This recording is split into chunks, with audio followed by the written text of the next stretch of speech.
everyone, my name is Pratyusha and today I am going to be reading some stories to you.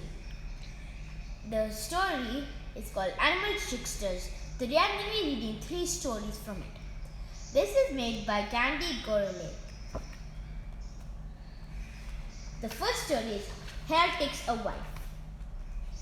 Hare was a good-looking fellow.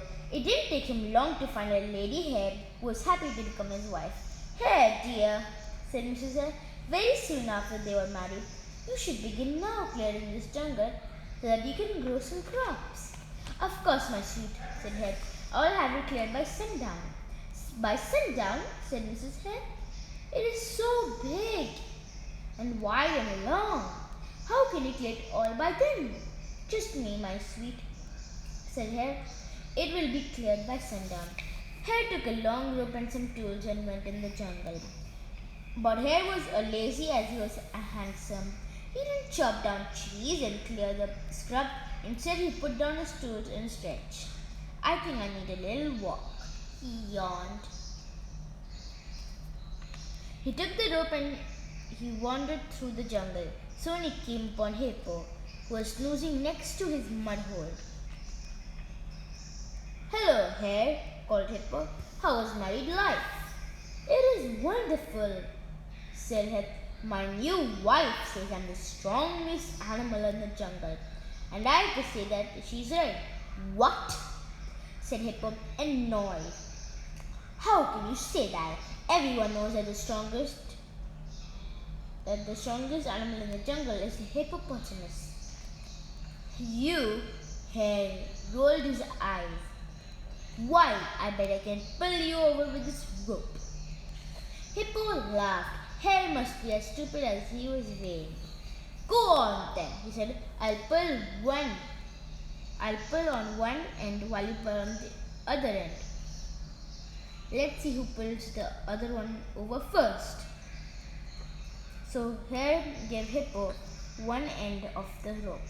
He took the other end through the trees to where the elephant was grazing. "Hello, Hare," called the elephant. "How's married life?" "It's great," said Hare. "My new wife says I'm the strongest animal in the jungle, and I have to say she's right." "What?" Elephant said, annoyed. "How can you say that? Everyone knows that the elephant is the strongest animal in the jungle." Hare rolled his eyes. "Why, but I can pull you over with this rope." Elephant snorted. "Hare must be as silly as you're stupid." "Go on then," he said. I'll pull on one end while you pull on the other. Let's see who pulls the other one over first." Hare gave the other end of the rope to the elephant. Then he went back through the trees to where the middle of the rope lay on the ground. Gave it to the mighty jerk. Elephant and Hippo, thinking that the contest had begun, they pulled as hard as they could, backwards and forwards from side to side. When the huge trees were tugged out by their roots.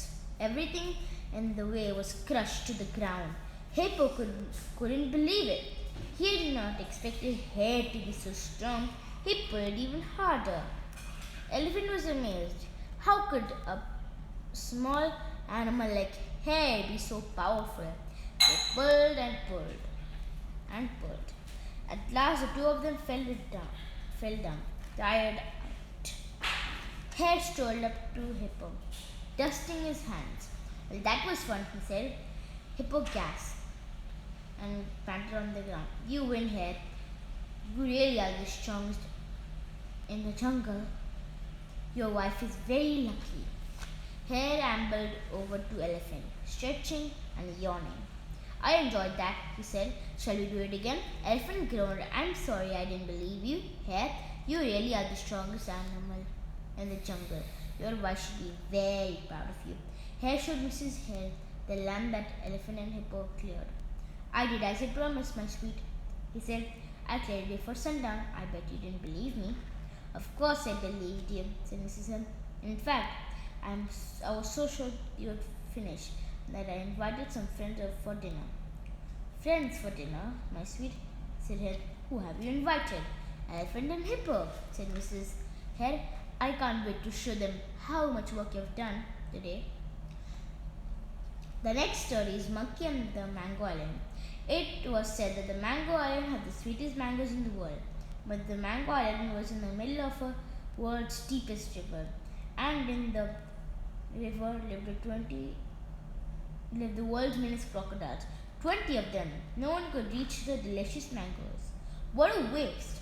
One day, Monkey came to the river bank with a big basket. Crocodiles sniggered among themselves and snapped their jaws. What is the basket for, little one? The biggest crocodile asked. I'm off to gather mangoes on Monkey Island. On Mango Island, Monkey replied. Ha! said the biggest crocodile. If you try to cross the river, we 20 crocodiles will eat you up. 20? Monkey looked confused. There are only 10 of you.